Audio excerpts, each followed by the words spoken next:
मेरा एक ही शब्दों में आप आपके माता पिता को आप समझाना, नहीं तो आप लेके आना, हम उनसे बोलेंगे कि आपके बेटे, यदि आप लड़की देख लो, यदि वो सही लगे तो कर लेने में बुराई नहीं। ब्राह्मणों का विवाह ब्राह्मणों में, क्षत्रियों का क्षत्रियों में, वैश्यों का वैश्यों में, शूद्रों का शूद्रों में होना चाहिए। यदि इस सिद्धांत से आप जिससे प्रेम करते हैं वो आपके अनुकूल है तो विवाह कर लो। आपके चरणों में मेरा विनम्र निवेदन है। Thank you. खुश रहिए, खुश रहिए। और किसका सवाल है? हाथ उठा लीजिए जी। नमस्कार, नमस्कार गुरुजी। मैं मथुरा वृंदावन भी आया था आपसे मिलने के लिए जी, मगर उस समय मेरी आवाज़ नहीं निकल पा रही थी, आज भी आवाज़ नहीं निकल पा रही है। मैं बहुत हिचकिचाहट महसूस कर रहा हूँ। बैठ जा भाई। मेरा लड़का है, उसकी मैं आपकी वो जो 100 बच्चों को आपने लक्ष्य लिया है, उसमें मैं अपने बच्चे को आपके साथ गुरुकुल में पढ़ाना चाहता हूँ। पीछे कार्यालय में संपर्क कर लीजिएगा जी। बहुत बहुत धन्यवाद। खुश रहिए जी। राधे राधे गुरुजी। गुरुजी मैं ये पूछ रही हूँ कि जैसे मैं भी ड्यूटी करती हूँ, तो जैसे कभी शारीरिक पूजा नहीं कर पाती हूँ, टाइम नहीं रहता है, मॉर्निंग में ड्यूटी रहती है, तो मैं मानसिक पूजा कर सकती हूँ कि कैसे करूँ भगवान की पूजा? मानसिक कर लीजिए, सवेरे सुबह थोड़ा सा समय निकाल के भगवान का स्नान पूजन कर लो, बाकी मानसिक पूजा कर सकते हैं जी। राधे राधे गुरुजी। खुश रहिए।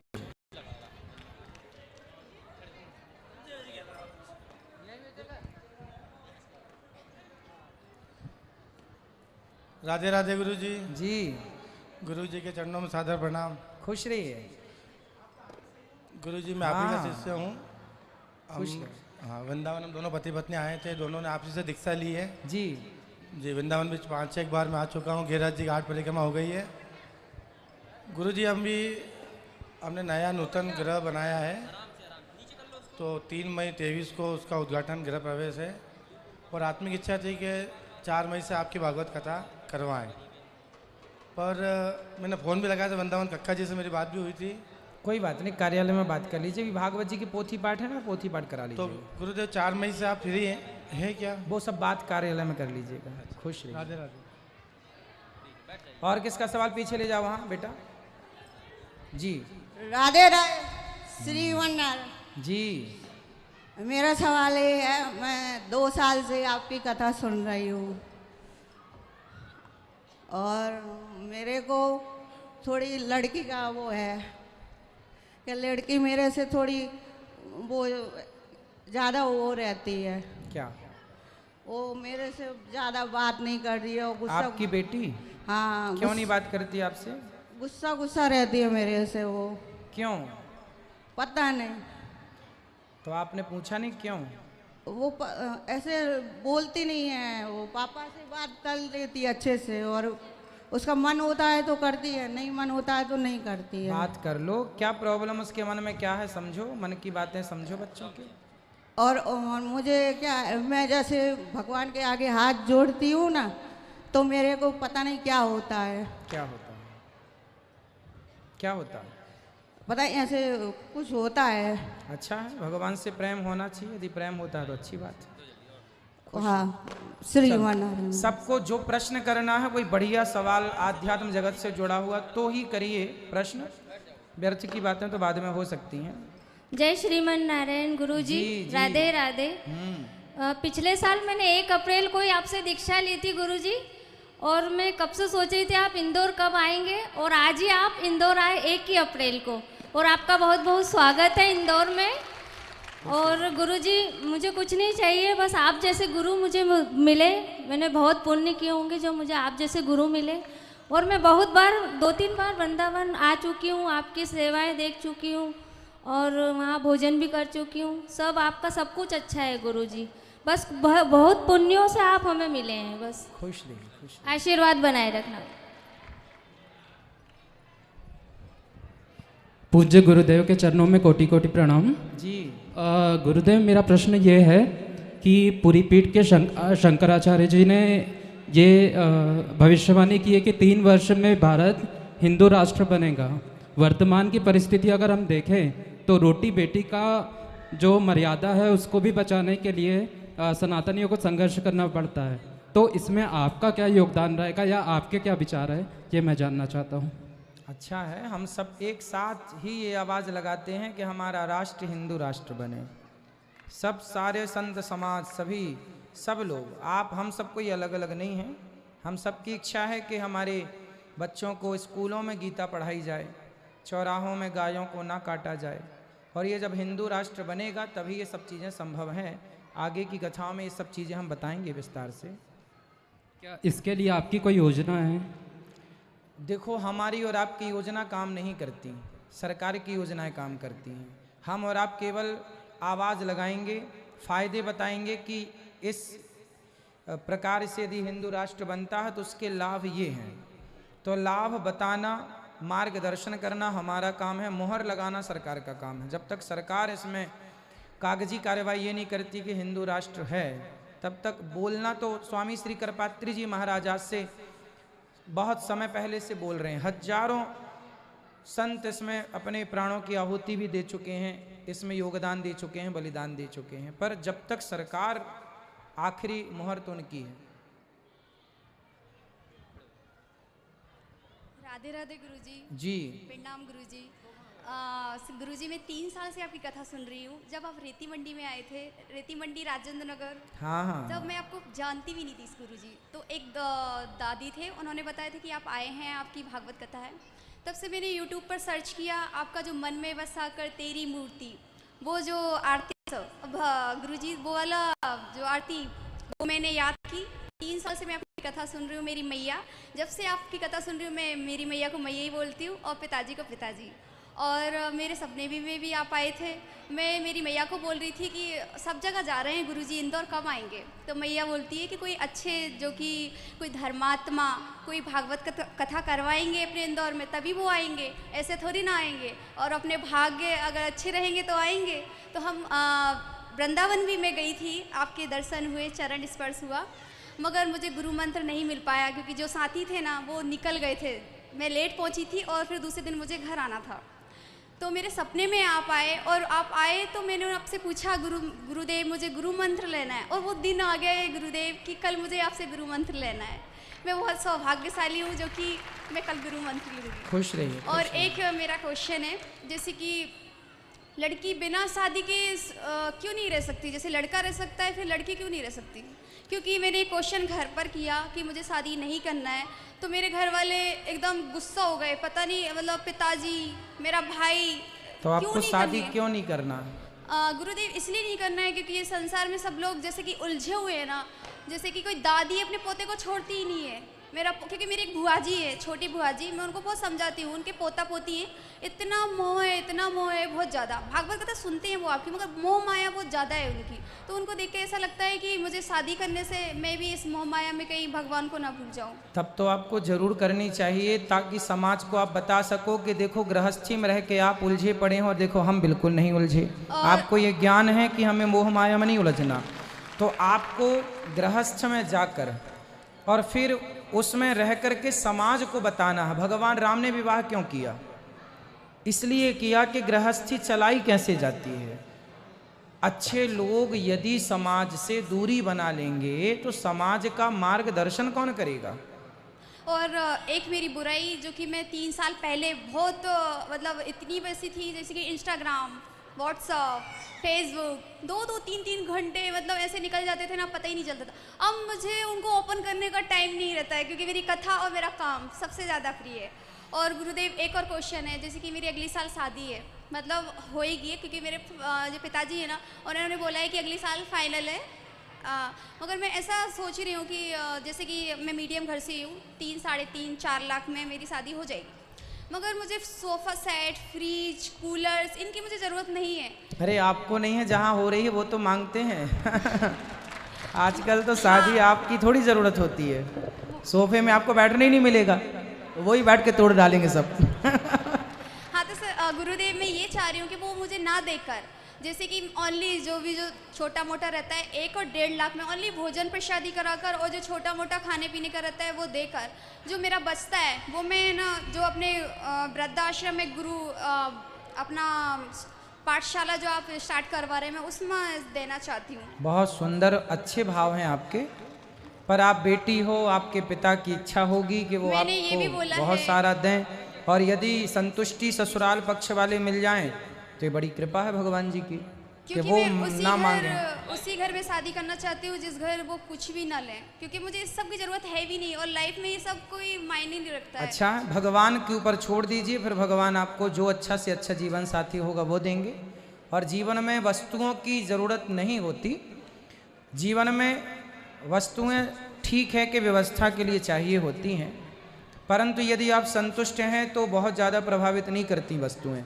हम सोफे में भी बैठ सकते हैं, सोफ़ा आजकल तो सोफ़ा सेट 1 लाख का भी आता है, 50,000 का भी आता है, और 200 रुपये की कुर्सी भी आती है, और सबसे उम्दा तो बोरा बिछाओ और ज़मीन सबसे उम्दा है। एक और तो क्वेश्चन, कहने का तात्पर्य ये है कि देखो, आप कुर्सी में बैठे 50,000 के सोफे में या ज़मीन में बैठे, बात वही है। बस आदमी बड़ी बड़ी चीज़ें केवल अपने रुतबे के लिए खरीदता है, आलीशान चीज़ें जमाने को दिखाने के लिए, जबकि ज़िंदगी सादगी से जी जा सकती है। ये आप ठीक कह रहे हैं। वही मैं बोल रही हूँ, घर वालों को भी मैं यही समझा रही हूँ, मुझे इन सब की ज़रूरत नहीं है। जो भी मेरे पैसे बचेंगे ना, तो जो आपका आश्रम, अपना वृद्धाश्रम, उसमें मैं सबमिट करना बिल्कुल, चाहती हूँ। बहुत बहुत अच्छे और एक विचार और हैं था, आपके। जैसे मेरी शादी होगी गुरुदेव, जो मेरा जो वो रहता है, जैसे अपन पंगत जो देते हैं, तो मैं अपने जो गुरुदेव जो अपना वृद्धाश्रम है, तो मैं साधु संत के साथ उनको भोजन कराना चाहती हूँ। नहीं, उनको वो तो देखो व्यवहार बेटा करना पड़ता है। आजकल तो बाराती आएंगे तो उनको खवाएंगे नहीं क्या? वो तो खवाना ही पड़ेगा, व्यवहार है। आपका भाव अच्छा है, पर संसार में रह के संसार के व्यवहारों के बीच में रहकर व्यवहार करने ही पड़ेंगे, बिना व्यवहार के गुजारा नहीं है। हाँ, एक और जैसे कि बोलते हैं, पहले मैं कोई दान नहीं देती थी। मैं जॉब करती हूँ और नॉर्मली मेरी 10+ सैलरी है नॉर्मल। तो मैं पहले स्टार्टिंग में मैंने कथा सुनी, तो मैं जैसे आप बोलते हैं थोड़ा सा दान करो, मैं पहले सोचती थी क्या दान करो, क्या पैसे दूँ मैं, मगर पैसे देने से मेरी सैलरी बढ़ रही है। मतलब पता ही नहीं चलता कि अकाउंट में पैसे कहाँ से बढ़ जाते हैं। मैं 1 साल से 3 साल से कथा सुन रही हूँ, 2 साल से तो मैंने कुछ भी आपको नहीं दिया, मगर 1 साल से मैं थोड़ा सा मेरी सैलरी में से 10% मैं अपना अन्य क्षेत्र में थोड़ा सा दान कर रही हूँ ना, तो मेरी सैलरी बढ़ रही है। तो मैं ये बताना चाहती हूँ कि अगर तुम 10 रुपये भी कमा रहे हो ना, तो उसमें से 1 रुपये तुम सबमिट करते हो ना, तो उससे तुम्हारा पैसा घटता नहीं है, बढ़ता है। पहले मैं ऐसा सोचती थी घटता है, पर उसके बाद मुझे पता चला मेरा पैसा ऑटोमेटिक बढ़ता है। सही है। भगवान देखिए, किसान खेत में बीज बोता है तो माटी भी कई गुना करके वापस करती है। देने से कभी कम नहीं हुआ किसी का। इसलिए हमारी संस्कृति हमें देना ही तो सिखाती है। हमारी संस्कृति इतनी श्रेष्ठ है, जब गेहूं किसान के घर होता है तो गेहूं का बीज, तो जब गेहूं कटता है तो जो उसका भूसा होता है वो गायों को दिया जाता है। उसका जो आटा होता है, गेहूं को पीस के आटा चींटियों को होता है, दाना पक्षियों को होता है। पहली रोटी बनती है तो गाय को, आखिरी रोटी कुत्ते को। हमारी संस्कृति ने हमें सिर्फ देना सिखाया है, और इसका साइंटिफिक ये है कि जब आपके हाथ देने के लिए आगे जाते हैं तो उन्हीं हाथ में बढ़े हुए हाथ में परमात्मा पकड़ाता चलता है कि तेरे हाथ बढ़े हैं, तू लेता भी चल। तो जो देता है उसी को ईश्वर देते हैं। दासी का कोटि कोटि प्रणाम गुरुदेव। खुश रहिए, खुश रहिए। बैठ जाओ। राधे राधे जी पंडित जी। जी, आज मेरा जन्मदिन है और मेरे को आपके दर्शन हो गए, बस यही चाहे, आशीर्वाद दीजिए। खुश रहिए, भगवान आपको लंबी आयु दें, प्रसन्न रहिए। गुरुजी राधे राधे। मेरे 2 प्रश्न हैं कि गुरुजी श्री अनंत बलवंत श्रीमत लाल जी महाराज को तुलसी की माला क्यों चढ़ाई जाती है? हनुमान जी को तुलसी की माला क्यों चढ़ाई जाती है? तुलसी की माला तो केवल भगवान श्रीमन नारायण रामकृष्ण को ही चढ़ाई जाती है, पर चूंकि तुलसी उनकी माँ है, तुलसी को माता मानते हैं, तो वो माता को अपने हृदय में धारण कर लेते हैं हनुमान जी। इस भाव से माला चढ़ जाती है, क्योंकि उनके हृदय में राम बसते हैं, सीताराम, और राम जी को तुलसी चढ़ती है, तो उन्होंने धारण कर ली कि मेरे हृदय के राम को ये माला समर्पित है, इसलिए हनुमान जी इस भाव से। और श्री अपने मंदिर में गुरुजी की तस्वीर को रख सकते हैं पूजा स्थल में? भगवान के चरणों में, नीचे, भगवान के ऊपर नहीं। और प्रभु श्रीमन नारायण जी की जो पूजा होती है उसकी विधि एक बार बता दीजिए, उनकी सेवा भाव। गोपाल जी की तो घर में अभी बताएंगे, कथा में 7 दिन सुनना, सब बताएंगे विस्तार से। धन्यवाद। खुश रहिए। बोलो बेटा। राधे राधे गुरुजी। मेरा ये प्रश्न था कि मैं आपके साथ फोटो खिंचवाऊं। हाँ, अभी अभी खिंचवा लेना, जब आएंगे नीचे ना तो खिंचवा लेना। गुरुजी राधे राधे जी। आपके चरणों में मेरा कोट कोट प्रणाम। खुश रहिए। गुरुजी, लॉकडाउन से पहले मैं मालवा मिल पे आप आए थे तो वहाँ आपकी कथा मैंने सुना था करीब 4 साल पहले, और पहले से भी सुन रहा हूँ, लेकिन 4 साल पहले आपका दरस परस हुआ और सर बहुत अच्छा लगा। और आज भी आपके साथ रथ के साथ साथ ही आया, बहुत मतलब आनंद विभोर हो गया मैं जी। मैंने कभी सोचा नहीं था कि ऐसा सौभाग्य आएगा गुरुजी, लेकिन आज मिल गया। बहुत दिन से सोचते सोचते, और कहीं भी कथा होती तो मैं जाता हूँ सुनने, लेकिन वहाँ कहते थे कि जैसे किसी ने गुरु मंत्र नहीं लिया तो उसके हाथ का पानी नहीं पीते। कहाँ पर? जैसे कहीं भी कथा होती तो मैं चला जाता हूँ गुरुजी। हाँ, ये पुरानी हमारी परंपरा रही है कि जो नहीं लेते मंत्र, हाँ, उनके हाथों का पानी इसलिए नहीं पिया जाता क्योंकि वैष्णव होना जरूरी है। तो गुरुजी, मैंने ये सोचा था कि आपसे ही मंत्र लूंगा, चाहे हमें कितना भी सुनना पड़ जाए। बोले जो गुरु मंत्र नहीं लिए हाथ उठा भी देता था, क्योंकि नहीं लिया था तो नहीं लिया था, और ये संकल्प था कि आपसे ही गुरु मंत्र लूंगा सर गुरुजी। ठीक है। और गुरुजी, मैं अयोध्या से हूँ, 4 साल से यहाँ रह रहा हूँ इंदौर में। अच्छा, आप अयोध्या जी से हैं? हाँ। आप तो अभी आप बारून पे गए थे कुछ दिन पहले, तो हम अयोध्या गए थे अभी कुछ दिन हाँ, सुल्तानपुर में कथा कह रहे थे तो अयोध्या गए थे। आपको मतलब यूट्यूब पे यहीं देखा था मैंने जी। तो गुरुजी, मेरा सुनते सुनते कई साल से 4-5 साल से मेरा अब मन हो रहा कि मैं कथा कहूँ, तो क्या मैं कह सकता हूँ गुरुजी? श्रीमद् भागवत कथा में लॉकडाउन में छुट्टी सबको सुनाया करो, जहाँ बैठा करो सबको भगवत चर्चा सुनाता हूँ गुरुजी। और मैं लॉकडाउन में छुट्टी पड़ गई, मेरी ऑफिस बंद हो गई, तो मैं लाया भी हूँ श्रीमद् भागवत कथा घर पे, उनकी पूजा भी करता हूँ और समय निकलता है तो पढ़ता भी हूँ। अच्छा है, ठीक। तो मैं सुना सकता हूँ गुरुजी? बिल्कुल, कथा सबको सुनानी चाहिए। ठीक है, राधे राधे गुरुजी। खुश रहिए, खुश रहिए। राधे राधे पंडित जी, आज मेरा जन्मदिन है, मैं आपसे आशीर्वाद मांगती हूँ। मैं रोज आपकी कथा टीवी पे देखती हूँ, आज पहली बार आपसे मिली हूँ। कथा रोज सुनते हो आप? हाँ। कथा में क्या अच्छा लगा आपको? आपकी कथा इतनी अच्छी लगती है कि उड़ते हुए आपके पास ही रहने लग जाऊं। वो देना पीछे भैया को, दाढ़ी वाले भैया को। गुरुजी प्रणाम जी। मेरा एक प्रश्न है और गुरुजी एक बात भी है। हमारे भैया और भाभी जी बाहर हैं, हिचकिचाहट में आ नहीं पा रहे हैं, तो एक बार उनको आदेश दे दो कि वो आ जाए। पहली बात। कौन? सामने बैठे हैं भैया नीलेश जी और भाभी जी ज्योति जी। बिल्कुल बिल्कुल, आप आदेश दे दें कि वो आ जाएं। आ जाइए। अब एक प्रश्न है गुरुजी मेरा जी। कथा सुनने का मेरे पास समय तो नहीं रहता है, लेकिन जब भी मैं भैया के घर में प्रवेश करता हूँ, प्रति एक दिन आपकी कथा चलती रहती है। तो जितना समय चाय पीने में या पानी पीने में या वहाँ बैठ करके बात करने में आपकी कथा सुनता हूँ, काफ़ी कुछ मुझे सीखने को भी मिलता है। अब मेरा मन में एक प्रश्न है गुरुजी, जैसे कहा जाता है कि आत्मा अमर है, कभी मरती नहीं, एक शरीर को त्याग करती है और दूसरे शरीर को धारण कर लेती है। ठीक है। अब प्रश्न ये उठता है गुरुजी, गरुड़ पुराण में वर्णन आया है 285 दिन की यात्रा है जिसमें उसे सभी नरकों को पार करके और कष्ट भोगना पड़ता है, अपने कर्म दंडों का उसको फल भोगना पड़ता है। कई विद्वानों से मैंने पूछा तो उनका कहना है कि भगवान इतने वहाँ पर फ्री नहीं बैठे कि सबको अपने अपने कर्म दंडों के अनुसार फल दें, वो माता के गर्भ में ही उसे सारे फल की प्राप्ति हो जाती है और इसी जीवन में उसे सारे फल की प्राप्ति हो जाती है। तो गुरुजी, ये जो गरुड़ पुराण में वर्णन आया है, क्या 27 नरक जो बताए गए हैं या जितने भी वहाँ पर नगर बताए गए हैं जहाँ शीत वर्षा होती है या पत्थरों की वर्षा होती है या अंधकूप हैं, तो वो सारी चीज़ें वास्तविकता में है या माता के गर्भ में जो कष्ट मिलते हैं किसी प्राणी को, उसका वर्णन किसी न किसी रूप में किया गया है? ये आपसे मेरा प्रश्न है गुरुजी। देखिए, भागवत जी में भी ये वर्णन है। शास्त्र इस बारे में 2 बातें कहते हैं, अत्रैव स्वर्गः अत्रैव नरकः। एक तो ये कहते हैं यहाँ ही स्वर्ग है, यहाँ ही नरक है। पहला, हॉस्पिटल में जाके सरकारी वार्ड में आप जाके देख लीजिए, जो नरक की यातनाएं यहाँ आदमी तड़प रहा है, परेशान है, वो नरक की यातनाएं हैं। दूसरा यही स्वर्ग है, आदमी धन धान्य से संपन्न है, यही सब आनंद ले रहा है, स्वर्ग भी यही देखने को मिलता है। जो सुखी है उसे हम स्वर्ग में माने, जो दुखी है उसे हम नरक में माने। कई लोगों को खाने को, आपके पास इतना खाने को है कि आपके कुत्ते भी महंगे महंगे बिस्किट खा रहे हैं। कई लोगों के पास ऐसा है कि उनके ही पेट भरने के लिए 2 वक्त की रोटी नहीं है। तो एक दृष्टि से तो यहाँ स्वर्ग यहीं नरक हमें यहाँ सब देखने को मिल रहा, परंतु एक वहाँ भी है।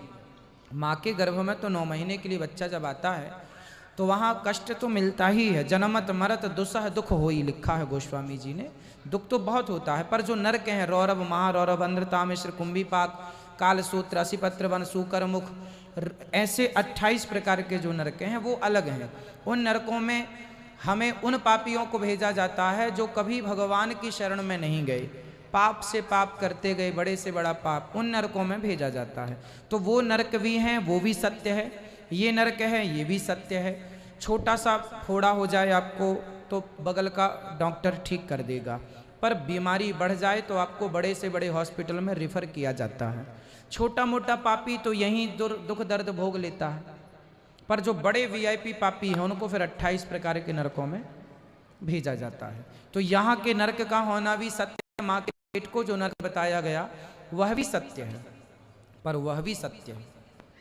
गुरुजी, ये प्रश्न मेरा और था कि जैसे कथाओं में, पुराणों में आपके मुंह से, सभी विद्वानों के मुंह से मैंने सुना है कि सबसे सरल मार्ग भक्ति का है, भगवान की भक्ति की जाए और मोक्ष को प्राप्त करना संभव है। ठीक है। पहला प्रश्न मेरा ये है गुरुजी कि यदि मनुष्य सांसारिक धर्म में है, एक परिवार का पालन पोषण करता है, नाना प्रकार के उसे कृत्य करने पड़ते हैं जिसमें वो ये नहीं जान पाता कि वो क्या शुभ कर रहा है, क्या अशुभ कर रहा है, क्या पाप कर रहा है या क्या पुण्य कर रहा है। वो अपने परिवार का पालन पोषण करना चाहता है। वर्तमान में स्थिति भी यही है कि इसको ठगा, उसको ठगा, अपना काम निकाल लिया। तो इस प्रकार से जो धनार्जन करके अपने परिवार का पालन पोषण करता है तो उसका पाप पूरे परिवार को जाता है या वह अकेला व्यक्ति है उसका उत्तरदायी होता है? जो पाप करेगा वो उसका जिम्मेदार है, पहला। दूसरा, आपने कहा कि वो परिवार में लगकर और पाप करता है, उसे पता नहीं होता। उसे पता नहीं होता इसलिए तो उसे पता करना चाहिए, सत्संग करना चाहिए। हमें काखा गाघा पता नहीं होता इसलिए तो हमें स्कूल भेजा जाता है। अब आप स्कूल भी ना जाएं और कहें जी हमें तो काखा गाघा भी नहीं आता, अखबार पढ़ना भी नहीं आता, तो भाई साहब आप स्कूल क्यों नहीं गए? तब नहीं गए तो अभी पढ़ लो। उसी प्रकार आप कहें भगवान हे यमराज जी हमें तो पता ही नहीं था पाप क्या पुण्य क्या, अब हमें छोड़ दो, हमें नरक ना भेजो। नहीं, तुमने पता लगाया क्यों नहीं? तुमने सत्संग इसलिए कहा है सत्संग करो, सत्संग करो। पता आपको पता ना, अच्छा आग में आपने हाथ डाल दिया, आपको पता ही नहीं था कि जलाएगी पर जला दिया ना। छोटे से बच्चे को पता नहीं होता कि आग में हाथ डालने से जलता है कि क्या होता है, पर आग तो बच्चे को नहीं छोड़ती, जला ही देती है। आग का धर्म है जलाना, आपको पता हो या ना हो। जहर पी लो धोखे से, उसका धर्म है मारना। वो ये नहीं कहेगा जी मैं धोखे से पी लिया माफ कर दो, नहीं, मरोगे। उसी तरह तुमने पाप किया है, भोगना पड़ेगा। अब कौन भोगेगा? तो इसके लिए रत्नाकर की कथा आप समझ लो। एक डाकू था, चोरी करता था, जंगल में डाका करता था और पत्नी को देता था। नारद जी ने पूछा तू ये पाप कर रहा, कौन भोगेगा? बोले पत्नी को देता हूँ, बाप को देता हूँ, बच्चों को देता हूँ, वो लोग भी भोगेंगे। नहीं, सोना चांदी के हकदार सब हैं, तेरी संपत्ति के अधिकार, तेरे संपत्ति के हकदार सब हैं, पर तेरे पापों का हकदार सिर्फ तू है, तो तू भोगेगा, तुझे भोगना पड़ेगा। जब उसने जाके पत्नी से पूछा क्यों मैंने तेरे लिए इतना पाप किया, तू भोगेगी? उसने कहा जी हम क्यों भोगें, आपको ही भोगना पड़ेगा, हमें तो सोना चांदी देते रहो बस। बेटे से कहा तू भोगेगा? नहीं जी हम क्यों भोगें, आप तो बाप हो, कमा के लाओ चाहे कैसे भी लाओ। फिर भोगा कौन? तू ही भोग। नारद जी से चरणों में कहा महाराज मैं क्या करूं? सूखा डंडा गाड़ दिया, बोले राम राम तब तक जपना जब तक ये हरा भरा ना हो जाए। जब हरा भरा हो जाए समझ लेना तेरे पाप कट गए। वही है उल्टा नाम जपत जग जाना, मरा मारा जपा उसने, उल्टा नाम जपत जग जाना, बाल्मीक भय ब्रह्म समाना। वही है। तो आप हम लोग भोले भाले हो जाते हैं, हे यमराज जी हे प्रभु हमें तो पता ही नहीं था। क्यों नहीं पता था? आपको पता नहीं है? हमें बचपन में सिखा दिया जाता है झूठ बोलना पाप है, नदी किनारे सांप है, सबको पता है झूठ बोलना, फिर भी बोलो तो भोगेगा कौन? ठीक है जी। जी गुरु जी, ये भाभी जी आ गए हैं, ये कुछ खुश रहिए। राधे राधे गुरुजी। मैं आपकी कथा 2 साल से सुन रही हूँ। मुझे ऐसा लगता है जैसे श्री कृष्ण भगवान उतर के उपदेश दे रहे हो। बहुत अच्छा लगता है, ऐसी लगन लग गई कि बस सुनते ही रहो, सुनते ही रहो। खुश रहिए।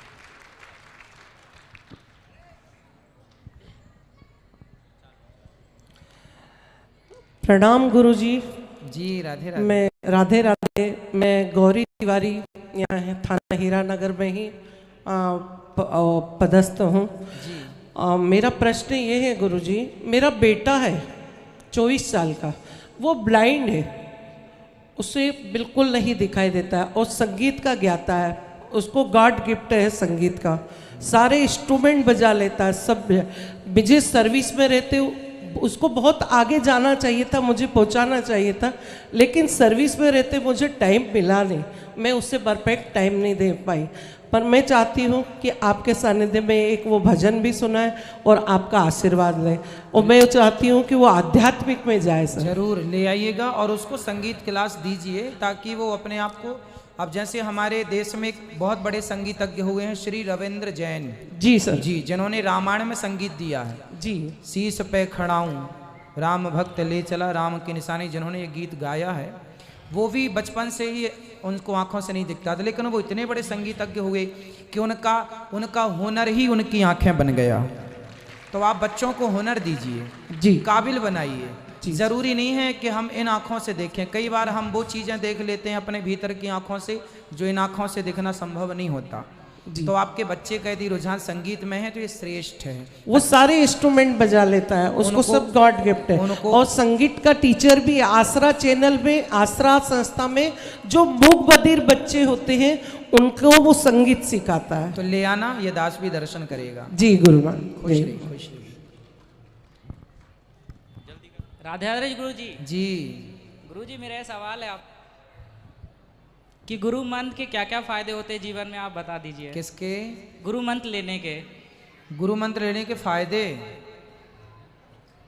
गुरु मंत्र लेने के फायदे ये होते हैं बेटा कि हमें पढ़ने से क्या फायदा मिलता है, हमें स्कूल क्यों भेजा जाता है, स्कूल जाने के क्या फायदे हैं बताओ। सर शिक्षा मिलती है, स्कूल में शिक्षा मिलती है और मंत्र लेने के बाद संस्कार मिलते हैं। संस्कार जरूरी है, तो संस्कार पहले, इसलिए कहते हैं ना शिक्षा दीक्षा, तो शिक्षा तो हो गई बट दीक्षा नहीं हो पाई, इसलिए आज के बच्चे रास्ता भटक रहे हैं, क्योंकि शिक्षित तो हैं दीक्षित नहीं, संस्कार नहीं, तो वो इतना ही जरूरी है जितनी जरूरी शिक्षा है। जी गुरु जी, प्रणाम गुरु जी। खुश रहिए।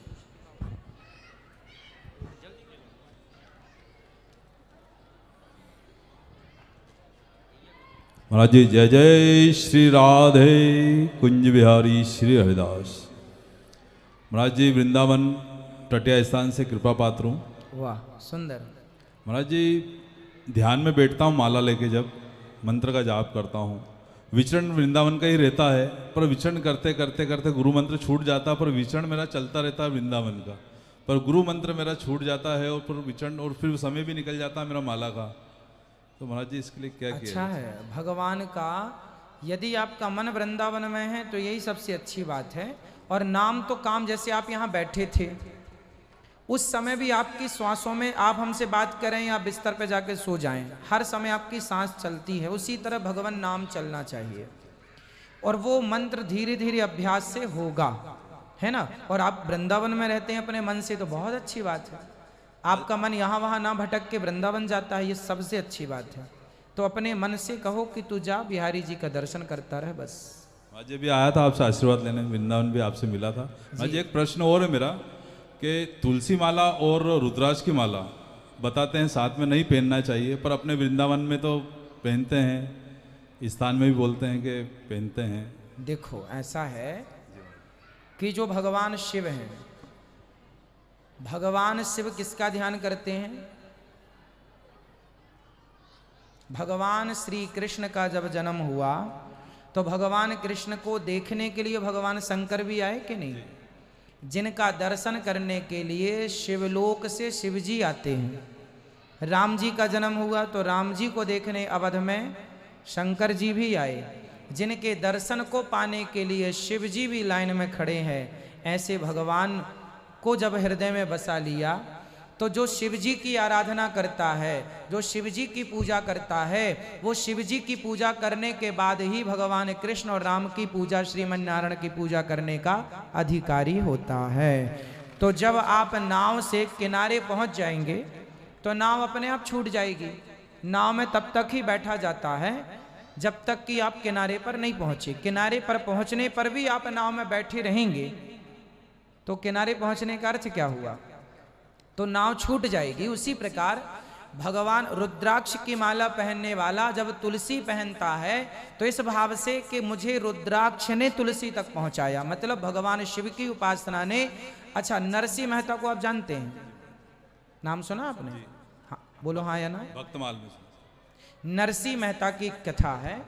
नरसिंह मेहता की भौजाई ने घर से निकाल दिया। नरसिंह मेहता जी शंकर जी के मंदिर में जाके जंगल में जब गए ना तो वहाँ एक शिवलिंग था। उस शिवलिंग में जाकर नरसिंह जी लेट गए, पड़ गए और ऐसे पड़े कि 7 दिन तक वो मूर्छित पड़े रहे। 7 दिन बाद शंकर जी प्रकट हुए। शंकर जी तो भोलेनाथ है, प्रकट हो गए कि मेरा भक्त पड़ा है। अब वो प्रकट हो गए, पुत्र क्या चाहिए? तो नरसिंह जी ने कहा भोलेनाथ से, मुझको और कछु ना चाहिए, बस राधा कृष्ण मिलई दे। हे भोलेनाथ, मुझे और कुछ नहीं चाहिए, आप मुझे राधा कृष्ण भगवान का दर्शन कराओ। तो शंकर जी को जब पा लिया तो शिव जी की जिम्मेदारी है कि उन्हें ले जाएं। फिर नरसिंह जी को रासेश्वर रास मंडली में ठाकुर जी जहाँ रास रचा रहे थे वहाँ ले गए और भगवान शिव ने कहा, भगवान ने कहा ये जीव संसारिक कौन है? बोले प्रभु ये भक्त है आपका और आपको लेकर दर्शन कराने आपका लाया हूँ। तो भगवान शंकर भी उठा उठा के भक्तों को भगवान से मिलाते हैं। अंत में नरसिंह जी ने भगवान श्री कृष्ण को प्राप्त किया। तो शंकर जी को पाने के बाद भी ईश्वर को पाना लक्ष्य रह जाता है, क्योंकि शंकर जी भी आपको ले जाकर भगवान राम या कृष्ण की गोद में डालेंगे, श्रीमन नारायण की गोद में डालेंगे। तो या तो आप डायरेक्ट जाओ राम की तरफ या इनडायरेक्ट भगवान शिव के वाया शिव जी होते हुए जाओ। तो इसलिए साधक रुद्राक्ष और तुलसी दोनों भी पहन लेते हैं। कुछ लोग रुद्राक्ष के बाद तुलसी पहनते हैं। जो जैसा पहना है सब ठीक है, पर भगवान शिव की उपासना का फल है कि भगवान श्री कृष्ण की भक्ति प्राप्त होना। श्री राधे, दंडवत प्रणाम महाराज जी। कुंज बिहारी श्री हरिदास। श्री हरिदास, श्री हरिदास। गुरुजी प्रणाम जी। गुरुजी 2-3 दिन पहले मैं भोपाल में था, तो मैं आपका वीडियो देख के सोच रहा था कि गुरुजी के दर्शन करे, बहुत दिन हो गए हैं। धारनाका में लास्ट आपसे मिला था मैं जी, और काफ़ी समय आपसे हम व्यतीत करा आपके साथ में। गुरुजी तो आज अचानक से आपके दर्शन हो गए, ये हमारे लिए बहुत कृपा की बात है। कथा में क्या अच्छा लगा आपको? गुरुजी कथा में सत्यता वाला जो पाठ आप जो आज बता रहे थे वो मैंने सुना, और आज मैं कुछ ऐसे असमंजस जीवन में चल रहा हूँ कि जो आपके जो शब्द थे उस पर मैं आधारित हूँ और वो कार्य मैं पूरा कर रहा हूँ। पर मैं परमात्मा से ये कृपा कर चाहता हूँ कि मैं सत्य से पे जो अड़ा हुआ हूँ सत्यता साबित हो और हमें बिल्कुल सत्य के रास्ते पर ही चलिए, झूठ छल ना हो, और आपकी कृपा दृष्टि ऐसी बनी रहे। गुरुजी प्रणाम। राधे राधे गुरुजी। इस तरफ भी ले आना बेटा माइक। राधे राधे गुरुजी। हाँ जी, राधे राधे। गुरुजी मेरा ये प्रश्न था कि तुलसी की माला पहनने के बाद में अपन लहसुन प्याज का सेवन कर सकते हैं या नहीं कर सकते? लहसुन प्याज तामसी होता है इसलिए नहीं खाते। कोई खाने का इच्छुक है तो भगवान जी का भोग नहीं लगता, तामसी होता है, कोई नुकसानदायक नहीं है। लहसुन प्याज तो आयुर्वेद में लाभदायक है, परंतु वो तामसी होने के कारण, देखो बात ऐसी है कि समाज में 2 प्रकार के लोग होते हैं। एक हम जैसे, हम मतलब हम सब, और एक संतों जैसे। संत लोग कम खाते हैं, सात्विक खाते हैं। क्यों? उन्हें ज़्यादा एनर्जी की ज़रूरत नहीं होती, क्योंकि उनकी एनर्जी भगवान को पाने के लिए लगी है ना। अब कोई आदमी योगी है, परमात्मा को प्राप्त करने वाला, जिसका मन भगवान में लगा है, वो खाने पीने का विचार इसलिए करता है कि व्यर्थ की चीज़ें, कुछ चीज़ें ना गर्म होती हैं। लहसुन क्या होती है? गर्म होती है। यदि लहसुन गर्म, उसका स्वभाव तासीर गर्म होती है, यदि वो गर्म चीज मेरे पेट में जाएगी तो मेरे शरीर को क्या करेगी? वो गर्म करेगी, और गर्म करेगी तो वो कहीं ना कहीं मुझे वासनाओं की ओर ले जा सकती है। इसलिए साधक लोग कहते हैं कि ये शरीर को गर्म करती है, मैं तो वो चीज़ें खाऊंगा जो ठंडा रखती है। और ठंडा क्या रखते हैं? हमेशा फल। फल हमेशा हमको क्या रखते हैं? ताजे रखते हैं, हमारे को एनर्जी भी देते हैं। तो संत लोग अधिकांश फल खाते हैं। इसलिए पहले के लोग सब साधु संत ही थे, चाहे वो स्त्री हो, पुरुष हो, गृहस्थ हो, संत हो, सब एक से थे। खान पान अच्छा इसलिए रखा जाता है ताकि हमारे मन मस्तिष्क में अच्छी विचार आए। यदि किसी को भोगी बनना है तो भाई वो गरम गरम चीज खाए, किसी को योगी बनना है वो ठंडी ठंडी चीजें खाए, दिमाग ठंडा रहेगा। अब आप खूब गरम गरम चीज खा रहे हैं और महाराज जी हमारा मन बहुत भटक रहा है, तो भैया मन का संबंध खान पान से है, जैसा खाए अन्न। फिर अब आप गरम गरम चीजें खाओ और कहो जी मन नहीं लगता, इसलिए शांत रखने के लिए ठंडी चीजें खाओ। तो आप समाज को ये निर्णय करना चाहिए कि आपको भोगी बनना है तो आपको गरम चीजें खानी है, और योगी बनना है, सात्विक बनना है, मन को वश में करना है, अच्छी चीजें सात्विक चीजें खाओ, अंकुरित अनाज खाओ, दालें खाओ, सब्जियां खाओ, दाल चावल सब्जी रोटी भोग लगा के खाओ। चलो गुरुजी, मेरा दूसरा प्रश्न ये था कि गुरु नाम लेने के मतलब कोई नियम होते हैं? कोई नियम विशेष नहीं है, जो होते हैं वो तुरंत बताए जाएंगे। जी। राधे राधे महाराज जी, आपके चरणों में मेरा कोटि कोटि प्रणाम। जी महाराज जी, मेरा ऐसा प्रश्न है, मतलब मेरे प्रश्न से सभी के प्रश्नों का उत्तर हो जाएगा। अच्छा। मैं ये पूछना चाहती हूँ कि महाराज जी हम भागवत सुनते हैं, कई अन्य ग्रंथ सुनते हैं, पुराण सुनते हैं, सभी चीज़ सुनते हैं, सभी में अच्छी अच्छी बातें होती हैं, परंतु महाराज जी हम उन्हें चरितार्थ क्यों नहीं कर पाते हैं? मतलब हमें ये पता है कि प्रभु से प्रेम करना है, जगत से व्यवहार करना है, परंतु फिर भी महाराज जी हम माता पिता भाई बंधु उनसे जितना प्रेम करते हैं ना, उतना प्रभु से क्यों नहीं कर पाते महाराज जी? ऐसा क्यों? ऐसा इसलिए बेटा, प्रश्न बहुत अच्छा है। ऐसा इसलिए होता है, जीवन में हमेशा उसी का रंग चढ़ता है जिसके संग आप ज़्यादा रहते हैं। अब आप कथा सुनती हो, दिन भर में कितनी कथा, मतलब कितने घंटे सत्संग आपका होता है? वैसे तो टीवी पे 3 घंटे चलता है, पर मैं आधा घंटे नियम से सुनती हूँ डेली भागवत जी। अब आधा घंटा आप नियम से सुनते हैं, अच्छी बात है। तो आपके जीवन में सत्संग कितना प्रवेश कर रहा है? आधा घंटा। अब 24 घंटे में आधे घंटे निकाल दो तो 23.5 घंटे रह गए। उन 23.5 घंटों में आप क्या सुन रहे हैं? उन 23.5 घंटों में आप क्या देख रहे हैं? क्या सुन रहे हैं? क्या व्यवहार जगत में आप कहाँ जा रहे हैं, कहाँ आ रहे हैं, किस प्रकार की बातें कर रहे हैं, किन लोगों के संग बैठे हैं, क्या बातें सुन रहे हैं और क्या बातें कह रहे हैं? तो जीवन में सत्संग है आधा घंटे का, कुसंग है 23.5 घंटे का। तो आप ही बताओ कि 1 लीटर दूध है ना, और 1 लीटर दूध में यदि हमने जरा सा नींबू निचोड़ दिया तो वो जरा सा नींबू निचोड़ देने से 1 लीटर दूध फट जाएगा। लेकिन आप एक काम करो कि 1000 किलो दूध लाओ, 1000 लीटर दूध में आप जरा सा नींबू निचोड़ दो, वो दूध नहीं फटेगा। सही बात है कि गलत है? गलत हो तो बोल दो।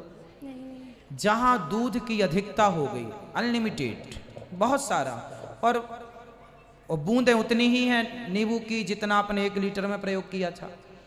इसको ऐसे समझो, ऐसे समझो इसको, आप ऐसे समझें, 1 गिलास पानी है और 1 ड्रम पानी है। ड्रम समझते? बड़ा। 1 गिलास पानी और 1 ड्रम पानी में आप दोनों में 1-1 चम्मच नमक डाल दो, तो बताओ किस पानी को नमक प्रभावित करेगा? गिलास वाले पानी को तो प्रभावित कर देगा, परंतु ड्रम वाले पानी को प्रभावित नहीं कर पाएगा। बस यही फंडे हैं जीवन के कि आपका सत्संग गिलास भर पानी है, अब आपको अपना सत्संग ड्रम भर बनाना है, मतलब ज्यादा करना। जब सत्संग ज्यादा होगा तो कुसंग नहीं चढ़ेगा। कुसंग की मात्रा उतनी थी, नमक की मात्रा उतनी थी, परंतु नमक ने गिलास को तो प्रभावित कर दिया, गिलास के पानी को। ड्रम के पानी को नहीं। उसी प्रकार जिनके जीवन में सत्संग कम होता है उन्हें जरा सा कुसंग प्रभावित कर देता है, और जिनके जीवन में सत्संग ज़्यादा होता है फिर उनके जीवन में कुसंग प्रभावित नहीं करता उन्हें। तो आप ठीक रास्ते पर हैं, इसे बढ़ाओ, सत्संग को बढ़ाओ और धीरे धीरे होगा। आज ही आप सत्संग करें, साल भर से, 6 महीने से, 2 साल से, आज ही आप चाहें कि परिवर्तन हो। करोड़ों जन्मों से भटक रहा है हम सबका मन, एक जन्म में एक बार के प्रयास से नहीं, करत करत अभ्यास के जड़मति होत सुजान, रसरी यावत जात है सिल पर पड़त निशान, अभ्यासेन तो कौनते वैराग्येण च गृह्यते।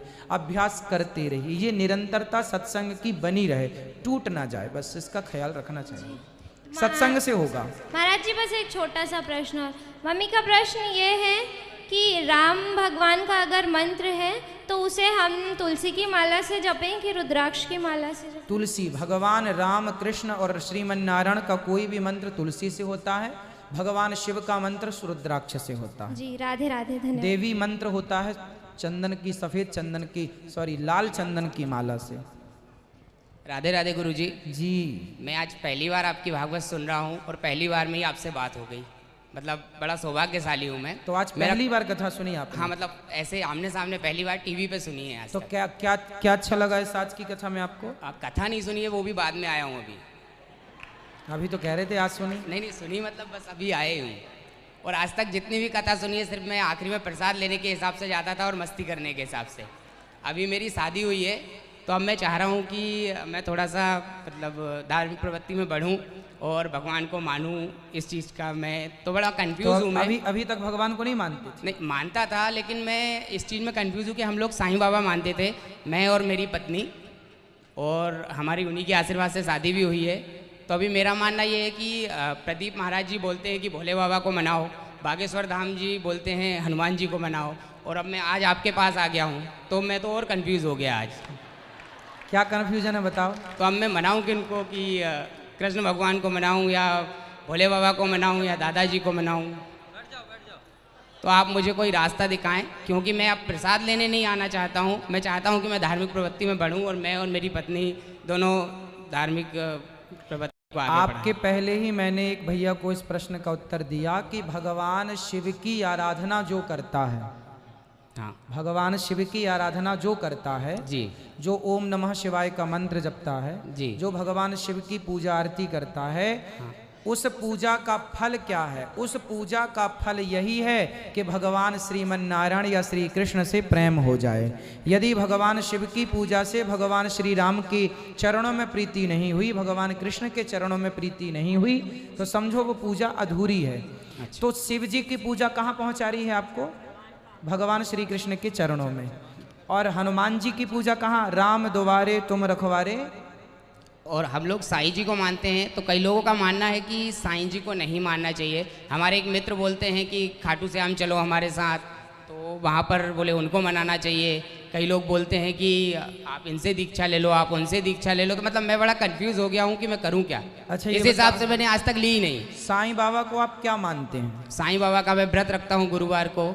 और जो भी क्या मानते हैं उनको? मानते क्या है? मतलब मैं अपना सब कुछ उन्हीं को मानता हूँ। भगवान भी वही है, गुरु भी वही है, भगवान भी मान लेते हैं। हाँ, मतलब जो भी मेरी समस्याएं हैं मैं वहाँ जाकर जो है आज तक तो मेरी। देखो अब बता दें, देखो ये बताओ आपके पिता कितने हैं? हमारे पिता मतलब मेरे पिताजी तो शांत हो गए हैं। नहीं, फादर मीन्स सबके। आप बताओ, पिता आपके एक हैं, 2 हैं, 3 हैं, 4? एक ही पिता है। 2 नहीं हो सकते? अब वो किसी किसी के होते होंगे। हाँ, वैसा ही है, जैसे किसी किसी के 2 होते होंगे तो सब हंसे, ऐसे ही भगवान एक हैं, 2 किसी किसी के होते होंगे। बेटा भगवान सदा से एक हैं जी, 2 कभी थे ही नहीं। हाँ। आप कह रहे हैं कि आप साईं बाबा को अपना संत मान लो। जैसे संत, हम जैसे गोस्वामी तुलसीदास जी कौन है, कबीरदास जी कौन है, रैदास जी कौन है, ये सब महापुरुष हैं। हम इन्हें किस रूप में पूछते हैं? संतों के रूप में। हम इनका तो अपमान करते नहीं है। ऐसे साईं बाबा भी एक संत हैं, और संत के रूप में सबका आदर है, सबकी वंदना है, सबकी पूजा है, पर भगवान के रूप में नहीं।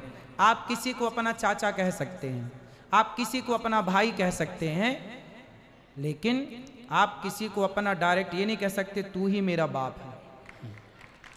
नहीं, मेरे को प्रश्न को आप गलत वे में ना लें, मतलब मेरा अगर आपको गलत वो हुआ तो मैं क्षमा चाहता हूँ। ना बेटा, मैं समझा रहा हूँ आपके द्वारा सबको, मैं गलत नहीं, मैं मतलब जो था मेरे मन में वो मैंने पूछा है। अच्छा ये बताओ, जो स्त्रियां बैठी हैं आप बताना, आपके पति कितने हैं?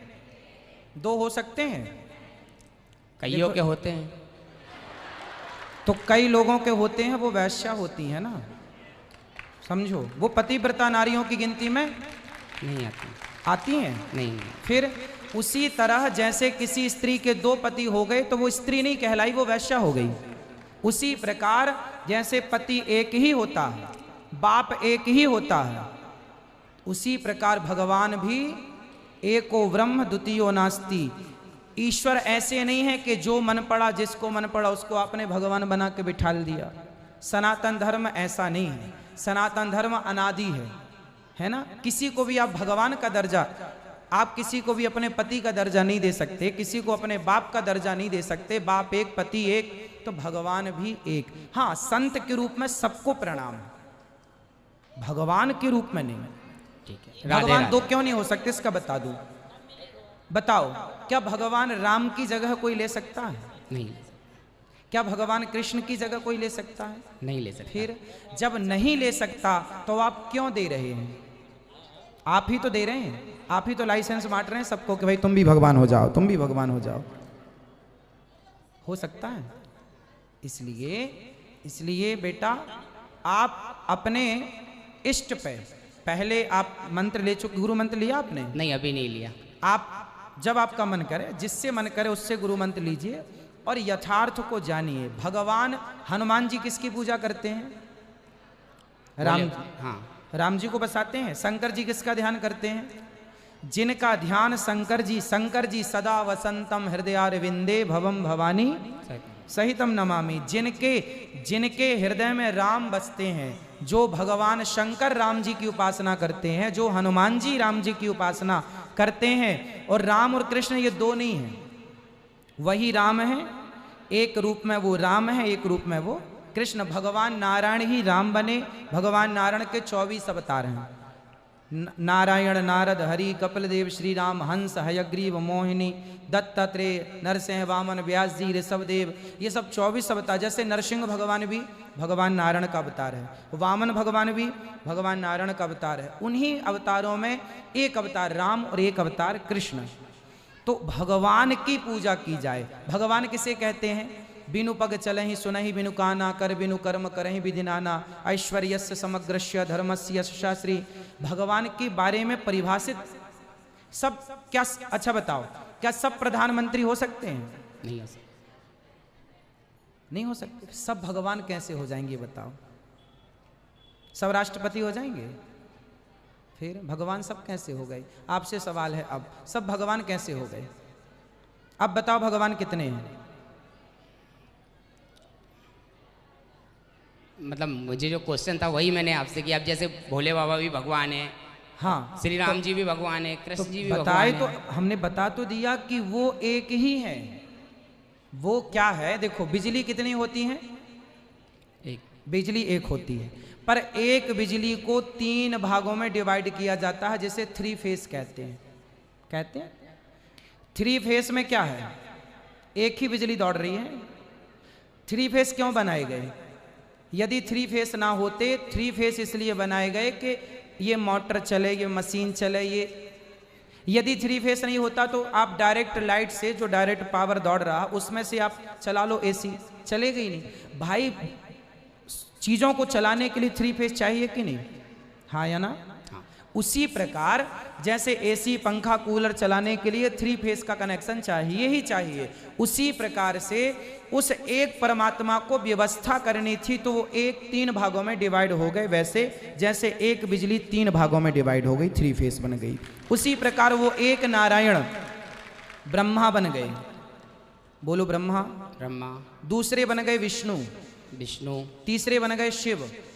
ये तीनों एक ही तत्व हैं, तीनों व्यवस्था। ब्रह्मा जी सृष्टि उत्पन्न करते हैं, विष्णु जी पालन करते हैं, और शंकर जी संहार करते हैं। एक नारायण, एक पावर, एक से 3 डिवाइड हो गए ताकि व्यवस्था कर सकें। सृष्टि, उत्पन्न, पालन, संहार एक ही है, अलग अलग। जी गुरुजी, राधे राधे। अब इस एक और पेड़ आम का है। जब आम के पेड़ में अब पानी डालते हैं जड़ में, तो पत्तों तक, फल तक, शाखा तक, डाली तक अपने आप जाता है कि नहीं? हाँ या ना? हाँ। उसी तरह जब एक श्रीमन नारायण को प्रणाम करते हैं तो एक उनको प्रणाम कर लेने से सबको प्रणाम हो जाता है। जी गुरुजी, राधे राधे। अब पहले ये बताओ कि आपको कन्फ्यूजन मिटा कि नहीं? नहीं, मिट गया गुरुजी। क्या मिटा?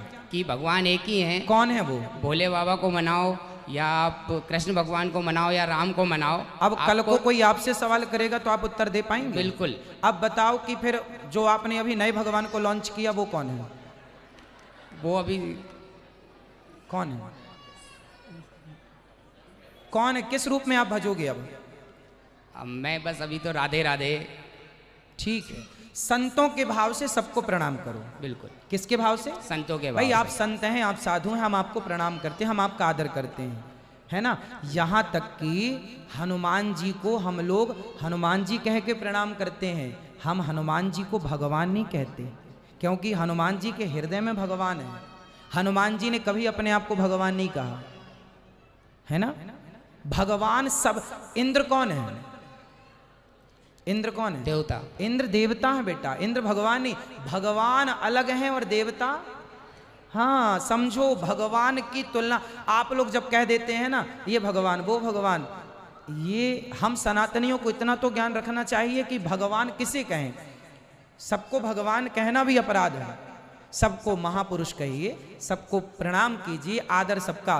पत्नी सबकी सेवा करती है, सास ससुर जेठ जेठानी ननंद भौजाई सबकी थाली धुलना, सबके कपड़े धुलना, पर समर्पण सब में नहीं करती। समर्पण केवल अपने पति में करती है। सबकी सेवा करो, सबका सम्मान करो, पर समर्पण अपने इष्ट में करो, भगवान श्रीमन नारायण या जो आपके। यदि आपके इष्ट शंकर जी हैं तो शंकर जी में समर्पण करो, राम जी हैं तो राम जी में करो, कृष्ण जी हैं तो कृष्ण जी में करो, हनुमान जी आपके इष्ट हैं तो हनुमान जी में करो, क्योंकि हनुमान जी के हृदय में सीताराम बैठे ही हैं, कोई दिक्कत नहीं। पर समर्पण खुश रहिए। राधे राधे गुरुदेव। राधे राधे मैया। राधे राधे। राधे राधे। मैं ये पूछना चाहती हूँ कि अपने घर पूजा पाठ सब करते हैं, लेकिन 12-13 साल का है, उसका नाम दक्ष। वो बहुत जिद करता, अपनी माँ की तो इज्जत ही नहीं करता, मेरे से भी ढंग से नहीं बोलता। ले आना, हम बात करेंगे जी। कल ले आना, कल की प्रश्नोत्तरी में हमसे बात कराना जी। खड़े हो जाओ। श्रीमन नारायण गुरु। जय श्रीमन नारायण। मेरा प्रश्न ये था कि गुरु दीक्षा दोबारा से ले सकते हैं? मंत्र भूल गए हैं क्या? नहीं जी, हमारे गुरुजी जेल में। अच्छा, तो ले सकते हैं, आपका मन है तो। हाँ, आप ले सकते हैं दोबारा। यदि आपका मन है तो आप ले सकते हैं। ठीक है जी। राधे राधे गुरुजी। जी गुरुजी, मैं बहुत मतलब सालों से ही उलझन में थी, और आपकी कथा में आज आपने सवाल करा कि कौन कौन अपने सास ससुर की सेवा करता है, तो बहुत कम लोगों ने हाथ ऊपर करा था। तो ससुर जी, इसमें बहुत सी बहुएं ऐसी हैं मैं मेरे जैसी कि दिल से तो चाहती है करना, लेकिन सास मतलब कराती नहीं है सेवा। कहाँ, उनका कहना है कि मतलब बहुत जो तेज स्वभाव की रहती हैं। तो सारी सास ऐसे ही हैं। तो वही तो कहना चाहते हैं कि जो बहुएं ऐसी हैं वो मतलब इस दुविधा में हैं क्या। आप तो अपना करो। हाँ। आप अपना भाव रखो सेवा का, वो ना कराए तो ना कराए। वो नहीं कराती हैं, वो मतलब लड़ना झगड़ना बददुआएं देना, बस उनका यही है। तो मन में ये लगता है कितनी कि बहुएं हैं आप? 2 ही हैं, देरानी जेठानी। तो दोनों आप नहीं करती हो, चलो आपकी नहीं, वो उनसे भी वही जैसा मेरे संग व्यवहार है वैसे ही। तो फिर कौन करता है उनकी? वो अलग ही रहती हैं। अच्छा, तो चलो आप लोग तो भाव रखो सेवा का, ना कराएं वो अलग विषय। नहीं तो वही कि मतलब अब बच्चे भी हैं तो वो सीखेंगे, तो उस दुविधा में कि कुछ पाप तो नहीं हो रहा हमसे, लेकिन हम तो चाहते हैं दिल से करना, लेकिन वो नहीं चाहती कराना। चलो भगवान ठीक करेंगे, सद्बुद्धि देंगे भगवान। बस गुरु जी के चरणों में मैं अपना नमन करता हूँ। आज मैं बहुत खुश हूँ, बहुत सौभाग्यशाली हूँ कि कई सालों से आपके प्रवचन टीवी पे देखता रहा और मोबाइल पे भी देखता रहा, लेकिन आज आप साक्षात विराजमान हैं। मैं बहुत प्रसन्न हूँ कि ऐसे महाराज जी का मैं नमन कर रहा हूँ। और एक प्रश्न मेरा ये है कि सपने में सांप बहुत दिखाई पड़ते हैं और सांप ऐसे दिखाई पड़ते कि मुझे काटते नहीं है। सपने में सांपों का दिखना ठीक है, लेकिन आज भी दिखे बहुत बड़े सांप, करीब 15-20 हाथ के। भगवान शिव को ना, उनको किसी ने मुंह प्लायर से पकड़ लिया। भगवान शिव को शंकर जी के मंदिर में जाके सफेद सरसों आती है जी, पीली सरसों बोलते जी, पीली सरसों चढ़ाया करो, शिव जी को जल चढ़ाया करो जी। तो और एक तो सपने में दिखने वाले सांप आप नहीं दिखेंगे जी। एक सवाल और है कि आपका ही बोला हुआ प्रवचन मुझे बहुत पसंद है, हमेशा गुनगुनाया करता हूँ कि एक डोली चली, एक दुल्हन चली, 4 लकड़ी उसमें भी लगी, 4 लकड़ी इसमें भी लगी, 4 कंधे उसमें भी लगे, 4 कंधे इसमें भी लगे। तो ये मैं गुनगुनाया करता हूँ, ये श्लोक मुझे बहुत पसंद है। तो चाहे मैं आपसे निवेदन करता हूँ, चाहे अभी सुना दीजिए चाहे कल सुना दीजिए, कथा में सुनाएंगे, बस यही आग्रह करूँगा। सब बैठ जाइए। हाँ हाँ हाँ, राधे राधे जी जी। महाराज जी, मैं 2014 से आपका सुनती हूँ। आप 2014 में हमारे घर के सामने पानी की टंकी के सामने भी आए हैं। मैं वृंदावन अभी 14 मार्च को होके आई, आपके आश्रम गई थी जी। और मैं जब आप मिथिला कुंज में थे हाँ। तब आपसे मैं मिली थी। पर महाराज जी, मैं आपसे बात करने से डरती हूँ। क्यों? मुझे लगता है कि आप कृष्ण जी के अवतार हैं। आप नहीं, अपने नहीं। अवतार में एक बार आ जाइए। हम सब भगवान के दास हैं। भगवान तो भगवान है, भगवान तो भगवान हम है। आपका दिन भर 24 घंटा 10 से 1 बजे तक पूरा प्रोग्राम देखते हैं। हमारे बच्चे सब आपका ही। अच्छा है। हम लोग 14 तारीख को गए थे, हमने प्रसाद पाया। जब हम मिथिला कुंज में आप थे तब वहाँ की व्यवस्था नहीं थी, तो हम पहली बार गए हैं। गौरी गोपाल आश्रम में हमने प्रसाद पाया और माताओं की सेवा देखी। मेरी मम्मी साथ में थी, बोले बेटा तूने अद्भुत चीज़ दिखाया। आप जो टीवी में दिखाते हैं वो सब कम बताया, आपने बस दिखाया। बहुत अच्छी सेवा करते, मैंने आके सबको बताया आपके बारे में। मेरा प्रश्न ये है कि कभी रहता ही नहीं है, जो प्रश्न आता है 2014 से नॉन स्टॉप। मेरी बहन को मैंने जोड़ा, उसने उसकी सास को, उसके आस पड़ोस के बहुत लोग जुड़ गए हमसे, मतलब आपसे। तो फिर हमने मतलब जब भी कोई प्रश्न आता है तो आप उसी दिन उसका उत्तर आप बता ही देते हैं।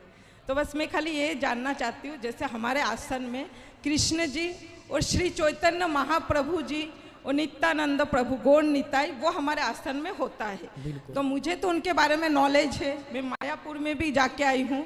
बाकी मैं चाहती हूँ कि सब लोग उनको जाने। थोड़ा आप बताइए। बताएंगे, हम कथा में बताएंगे। कथा में बताइएगा जी, क्योंकि अभी भी मैं अगर चैतन्य महाप्रभु स्वयं भगवान है। हम लोग यही मानते हैं कि उनका अवतार है चैतन्य श्री महाप्रभु जी। महाराज जी राधे राधे, आपकी कृपा रहे हमारे परिवार पे।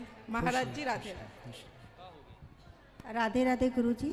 मेरा प्रश्न ये है कि मेरा जो बड़ा बेटा है वो सीए की तैयारी कर रहा है, उसके साथ मतलब पूरी साल भर वो तैयारी करता है, 6-6 महीने में होता है एग्ज़ाम, वो अच्छे से तैयारी करता है। आखिरी टाइम में उसके साथ कुछ ऐसा घट जाता है कि वो पेपर देने में असफल हो जाता है।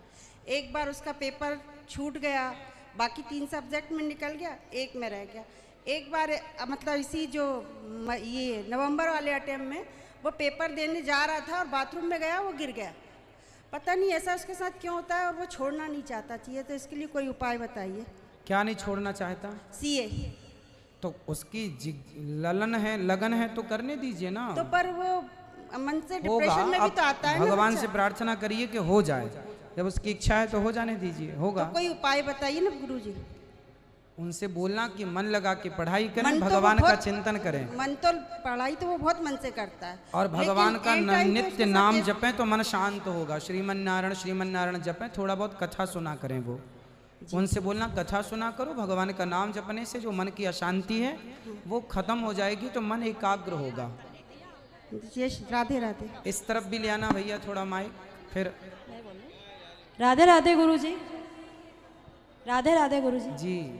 मेरा एक सवाल है गुरुजी कि ओम का मंत्र लेडीज उन्हें बोल सकती हैं कि नहीं महिला? बोल सकती हैं। ये और टोपी अगर वाली भैया को देना। किसी ने गुरु मंत्र में ले रखा है तो वो बोल सकती हैं? ओम बोल सकते हैं। और जो नारियल अपन रखते हैं कलश के ऊपर, उसको फोड़ना चाहिए कि ठंडा करना चाहिए? फोड़ देना चाहिए, प्रसाद बांट देना चाहिए। इनको दो, टोपी वाले भैया को। गुरुजी आपके चरणों में प्रणाम जी। मेरी विनती है आपसे, जी। आपके चरणों के दर्शन करने की इच्छा है मेरी बस। खुश रहिए, खुश रहिए। इससे ज्यादा कुछ नहीं। प्रणाम आपको।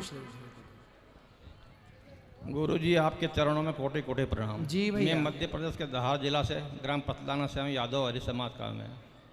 मैं आपके आश्रम पे गया था, जब आप दिल्ली गए थे तो नहीं मिल पाए, तो इसीलिए मैंने आश्रम पे देखा था कि जहाँ इंदौर का पोस्टर लिखा हुआ था, तो मैं यहाँ पर आ गया।